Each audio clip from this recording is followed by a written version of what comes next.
Амьдралын урт замд киноны нэгдүгээр ангид Джейсон тоглосон бол хоёрдугаар ангид Шижирээ тоглосон байдаг.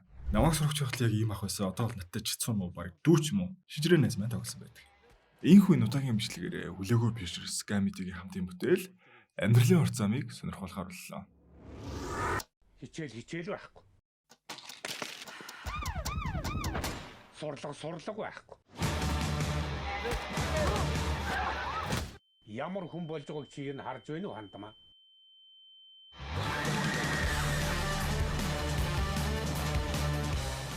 Уг киног маань бодит амьдралаас сэдвлэн бүтээсэн бөгөөд уран зориг ирчвч өгөх, өөрийгөө ялан дийлж амьдрал талхаж явах гээд олон зүйлийг харуулж ойлгуулах амьдралын урт замд хоёр уран бүтээлийг та бүхэн Go+ Gamage-аас хүлээн авч үзэх боломжтой шүү гэдгийг хэлмээр байна. Ингээд бичлэг рүүгээ орцгоё.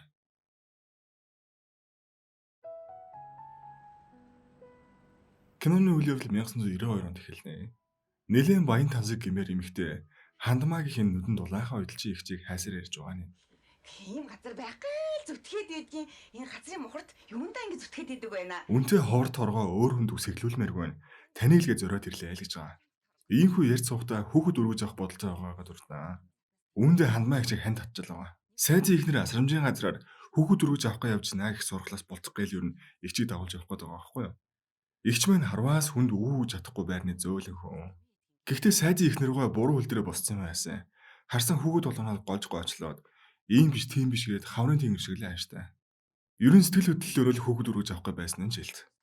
Харин тэр хүүхдүүд дундаас нэг хөөрхөн хүүхэд өөрөө гүгээл ирнэ. Ийх сэргэлэн хацар масрын халтаацсан хөөрхөн. Гэхдээ тэр хүүч мөн сайдын ихнэр таалагдсангүй. Тэг зүгээр явахаар л болдог. Харин хандмаа их жил хүүд бүр сэтгэл нь уягдаал үлдчихв. Нөгөө сайдын ихнэр нэг өмрөө, нэг уйлал, нэг уурлал. Хүүхэд өргөж авах болох шийдвэрийг ясан ч амархан гаргаж үзтээ. Оройн болоход хоёр хөгшин байна. Гэртээ энэ талаар ярилцаа сууж байгаа нь. Тэд 60 гараад явж байгаа хэдий ч өрөө хүүхд түүл юмсан ч. Хандмаа их шарингинд хоёулаа тэр хүүг өргөөд авч ил даалж нөхрөөсөө гуйж байгаа. Ямар хөөрхөн сэргэлэн хүү байсан бэ гэд нүдэнд харагтал ярина хөгшөндөө. Хэдий наслын гэж тэр хүүхдийг өргөж аваад өсөх юм дээ. Тэтгэврийн хідмаач хүрх юм уу гэд хөгшин бол харин доромжгалгаа. Уг нь хүүгээрээ мод төлөөгөө зөөлгөд болно штэ эдэргээл ятгах ухуулга хийгээл байгаа хөрхий. Ингээ эцэд нь эргэлзэж тэнэглээд байсан гол шалтгааныг нь бид сонсноо. Гэхдээ тэгээд хүний хүүхдийг аавна гэж авчихад алдчих шиг хэцүү юм байдаггүй. Чи тэр хоёулаа л үзэж мэдэрсэн шүү дээ. Бурхнаас заяасан үрээ алдаад үр хүүхдээ алчих шиг хэцүү юм байдгүй гэдгийг ясмахандаа тотал ойлгосон л байхгүй. Гэхдээ нэгэнд ийм уур амьсгалтай удаан явахгүй. Эмгэнэ ийм цонхгор байгааг нь удаан харж чадахгүй. Эцэст нь тэр хүүг өргөж аваад өсөхийг зөвшөөрчлөө. Тэгтэл сайдын ихнэр ирээд өнөө хүүг аливжээ өргөөд аваа явсан болж таардаг. Нэгэн тэр хүүл биш бол өөр хүүгүүд өргөж авах бодлого шүү дээ. Өнөө хүүл толгоноос гардаггүй.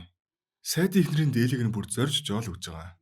Нөгөө мөн хүүд бас дээл хойсноо аваач өгж байгаа юм аахгүй юу? Тэгсэн чинь энэ юу вэ? Ямар хүн юм уу? Буцаага аваач өгцөн штэ ч гэж байгаа шиг. Ёстой хэцүү хөвгт байна лээ. Бааж ээж үлээд тэгэд ахаран буцаагаад өгцөн л гэж байгаа. Энэ яриаг сонсоод хөрхий дотроо сэтгэл нь эхлээ үтж байгаа. Бодлоос гардаггүй хүүгээ энэ удаа өөрөө очоод авнаа. Тэгээд тэр дээрүүл авч ирээд ус цасанд оруулж инхрийлээд эрхлүүлээ сууж гинэ үү. Ааваач ирж шараад шоконд ортог. Тэгэхээр би өнөөдөргүй чачаад алцлаа. Дашин хангал тийм ээ. Өвгөн дурамчхан байх хэдий ч эмийнх нь бүр нүдэн гэрэлтээд энэ мөн хүн болгоно л гэсээр. Эмэгтэй хүний зүн совин байна да. Ингээ амьдрал үргэлжлэнэ. Энэ үйл явдлаас 12 жилийн дараа дошн дээр ирсэн сакс тоглож байгаа залуучууд дээр ирээд юу зодон болох гайл эхэлнэ. Энэ дунд хангал маань байлгүй л яхав. Цэрээр даруй төлөв зориг зөрөгтэй нэгэн бол ус томлсон. Энэ хавьтал баруун гарын шулан цохилтоор айлтартай. Гэвч ингээ явж байгаа хооронд нь би муу ээж нь хүүтэн гэрт ганцаараа бэрэл хөвтөж байна.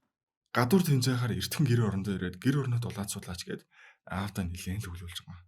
Ер нь аав хоёр хоорондоо тэнцээ харилцаатай биш ээ. Энэ нь ч ээжийн санааг их цаваадаг. Хандмаа ихч ойртоо эмнэлгэл бараадаад би хасаангүй. Газар хүүгээ суудаал явж байхдаа нөгөө сайдын ихнэртэй таарчлаа. Өө энэ нөгөө танаа өргөмөл хүү юу?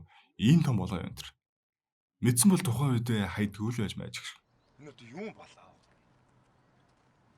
За яах вэ минийхөө. Голоод хайсан ч гэж. Ер нь манай хаалыг тэр авихны дашийн өрөмөл гэж их дууднаа. Гэхдээ ээж нь юу гэж хүний хүүхд гэж бодох вүлээ. Миний үжин дашийн хангал шүү дээ. Хүмүн байгааг бол ээж нь үдэд яах байсан бол доо л гин. Ийм хайранд өссөн хүн хизээш мунхан болж өсөхгүй шүү дээ. Найзуудаа зөв бол найзалж чадаагүй болохоос. Нэг танхаа зөлбөр найзуудаа бариа дээр хийдгийг нь болиулах гэдэг үг нь их л үздэг. За энэ зэрэг манай байрны ах нар. Ингээс нэг удаагийн аяг гаргаж ирээл шууд сарвчанд хосдог ах нар байдаг да. 5-10 цаас ахтай зээлч ажиллагаа явж идэг уг нь их гимгүй. Хангалыг харин хөөхөнд үгээл гэж хардаг. Ханаас нэг боксинг бэлээ олцсон энийг шахаастай. Тэгтээ бас цаанаал дүүд их санаа тавина. Ахын чамаас нэг юм хардیں۔ Ахыгаа дагаад яв гээл боксинг сексэнд аваад очиж байгаа. Дасгалжуулагч нь ч хараад авьяастай хүүхдүү нэг сориод үзэж ийлгэн. Хангал маань насаараа л дашийн өргөмөл гэж дуудулсан хүүхэд. Өөрийн сан чиглүүлээ заагаад өгөхөнгөө байсан тэрээр юу юунаас л илүү дуртай чаддаг зүйлээ олж өөрийгөө харуулах хүсэлтэй байна л д. Ах маань ном унших санаатай л ер нь энэ тэрнгээр мөнгө гугаал яваад идэм байлээ л дээ. За. Дүүн номог авах гээд. За номоо. За баярлаа. Тэр номоо уншихгүй ууч халаадаг болохоос уг нь дэжгүүлэх байгаа. Ингээ ринг рүү гараад нэг раунд явж үтснэ. Хурд хүч инстинктлээ болохоос ямар ч техник байхгүй шууд л харагддаг. Гэхдээ өөрийнхөө чаднаа гэдэгт бол итгэж байгаа. Дасгалжуулагч үүнийг нь харсан. Энэ хүн үнэхээр өөрийгөө ялж дэлхийг хүсэж байгаа гэдгийг. Ингээ түүний тамирчны замнал хүнд хэцүү бэлтгэлүүд эхэлнэ. Төмөр мэт хатуу маш нарийн сахилга батдаг журмыг дагаа. Өөрийгөө ялж дийлэх энэ бүхнийг даван туулах айл эхэлдэг. Тэр хичээсээр л энэ төрхийг нь харах ээж нь ч түүгээр их бахархна. Ээж нь хүүтэй нэг сайхан дээл оож өгнө гэд бодоол яваад байсан. Тэрийг оёо сууж байгаа нь.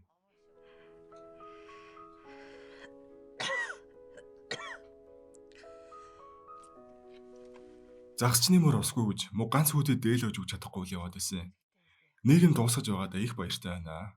Ийхүү хангал маань ээжигээ хийсэн хоолноос аавтаа төхүүлээд ээж нь бүр бот суугаад хоол цаач игээд их сайхан байгаа талаар тэд ярилцсан. Оройн гэртээ ирснээ ээжтэйгээ ганцаараа бахан ярьж ирж байгаа л гарах гэтэл ээж нь түнд ямар ч хариу өгөхгүй л байв. Хөөхий ээж нь бурхан болсон нь тэр байлаа.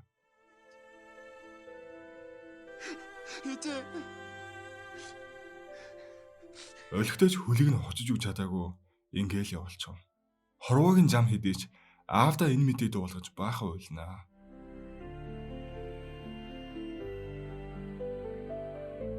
Ийхүү хүүтэн гэртээ хойлохнаа үлдэж байгаа. Амьдрал үргэлжилдгээрээ үргэлжилсээр хангалж гэр орондоо үзэгдэхгүй. Хөгшин аав нь гэртээ ганцаараа л. Нүгээд ганц хожоод 1000 төгрөг авчиг гэж бодсон. Энэ хүүтэн гэрт суулж осгож өгөх юм шиг байна. Болид үү. Намараг тийм байлгүй дээ. Та нэг 1000 төгрөг зүгээр зээлүүлэхгүй зү.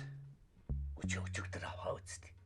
Тэр чинь зүгээр л гуйгаал авсан ш таха. Өнөөдөр бол яг эргэн төлөхөөр ийм баталгаатай зээл авч болох уу? Энэ үеэр манай хүн бэлтгэлээ хийсэн ярьлаасан юм. Гэхдээ тэр ихээсээ хойш бүх зүйлтэй л уур бухимлаар хандах болсон. Үүнээсээ болж багштай ч их загнуулдаг. Ингэж уурлах нь өөртөө ялагдж байгаагаас ялгаагүй. Өөрийгөө аль чадахгүй болж энэ спортыг мартах хэрэгтэй айлгана. Манай хүн бэлтгэлэн дууссан ч шууд гэртээ харъя гэж бодохгүй. Автагаа таараар л өлүүл загнуулаад байна гэд ээлжгүй үед нь албаараа оройтож очтгол юм бэлээ. Тэгэхээр энэ найз нь нэг тийш дагуулаад явж байгаа. Сайн охиныг нь өөр залуу найраад байна л гэсээр. Тэгсэн яг үүндээ эсрэгээрээ хоёр хосын хооронд өөрөө илт гуравдах нь байгаа байхгүй юу? Уулзаад байх ч хэрэг байхгүй. Гэтэл тэр найз нь ууралсандаа гүйж очоод толгойн шилээр зөхөө хагалцхан тэр. Өнөөхийг нь босгох гэж хичээх зур нөгөө найз нь цухтаад алгуулсан. Ийхүү манай хүн цагдаа дээр баригдсан. Аавыг нь дуудуулчихсан байгаа нь. Нөгөө мө хангалчин зодон зөхөнөөр дашийн хангал гэл бүгд найрамдаг уншуулах нь. Өөрийнх нь шоронгийн хан дээр сэлгэдэхэндээ л шалгалсаар. Удам судрагч мэдэхгүй хүүхдээ өрөөж авсны өвлийн лайн байлгүй дээ хин сонссон ах. Энэ хангалыг ээжэл амьд сэрүүн байхдаа урд тойрны ороо явдаг байснаас биш та өөрөө энэ хүүхдийн төлөө яаж үзсэн юм уу гэх хатуу үгийг хэлээд орхиноо. Гинцэл толгойн араас цохиод авах шиг л болов. Энэ үеэр хангал хийсэн хэрэгтэй яа шийтгэл авах болоо сууж байна. Тэр үед өөрөө ганцаараа л байсан гэсээр хохирогчийн гэр бүлтэй тохиролцох аль эсвэл ялга өрөх гэсэн хоёр сонголттой л нүр тулхан тэр. Амьдралын урсамд киноны 1-р анги дээр өнчин үлдэж өөрөө сургуулийн орхин ажил хийдэг. Олон түнрээ дижэн бүгдийг нь сургууль боловсролтой болгосон ахын түүхэн өөрөө бодит түүх байдаг. Тэр хүн одоо ч амьд сэрэн олон зүгээрээ асарч халамжлуулан амьдарч байгаа талаар уг киноны эхний ангийн үзэн үзэгчид маань сайн мэдж байгаа бах. Хит хитэн гониг харамсалт бодит түүхүүдийг нийлүүлэн уран сайхны аргаар дүрслэн үзүүлсэн байдаг бол амьдралын урсамд 2-р ангич байдал юм. Өөрөнтэй суугын тулд хүүгээ асрамжийн газарт үлдээсэн ихийн түүх. Мөн тэр хүү үргэж яваад өсгөж хүмүүжүүлж мундаган болгосон ээж аавын түүх нь бодит түүх юм. Анхны зохиолоороо хүү жуудаг бүхэн тамирчин болох байсан ч зураг авалтын онцлогоос хамааран сонирхолтой үйл явдлыг дүрслэх үүднээс богс болгон өрчилсөн байна. Гол дүрийн жүжигчин шижрээгийн хувьд өөрөө холимог талаар хичээлдэг. Мөн хавтас тэрэг олон киноны 1-р анги дээр амжилттай тоглосон байсан учраас ямар ч эргэлзээнгүйгээр дүр сонгогдсон. Дүрийг бүтээхийн тулд боксing бэлтгэл чихээр хийж, тулааны дэгэлдэгч мөн мэрэгжлийн боксыг хэлсэн байдаг. Ойрд үзсэн Монгол кинонууд маань бүгдээрээ л их гоё байгаа. Амьдралын хур замд 1-р ангид их дуртайч хэлэх үү? 2-р ангид хүлээлттэй л байсан. Гэхдээ үзээд яг л тэр авахыг хүссэн мэдрэмжээ авсан. Өөрийгөө ялан дийлэх, хийх хүсдэг зүйлээ улам л илүү хичээж, илүү суралцахыг хүсэж, мөн талархах ёстой хүмүүс ч эргэн тойрон чинь маш их байдаг шүү гэдгийг сануулдаг. Бичлэгээ яг эргэлтийн цэг дээр ирээ зогсоосон бөгөөд хангалыг их хүмүүсийн хайр түүнийг хэрхэн аварж байгааг тэр өөртөөгөө хэрхэн тэмцэж энэ бүхний туулах гээд энэхүү ирч хүч урам зориг өгж дотор чинь гэрлээс ах киног та бүхэн Sky Media Go Plus-аас хүлээн авч үзээрэй. Бям. Мембрүүдтэй баярлалаа. Энэ удаагийн бичлэг ийхүү дуусч байна.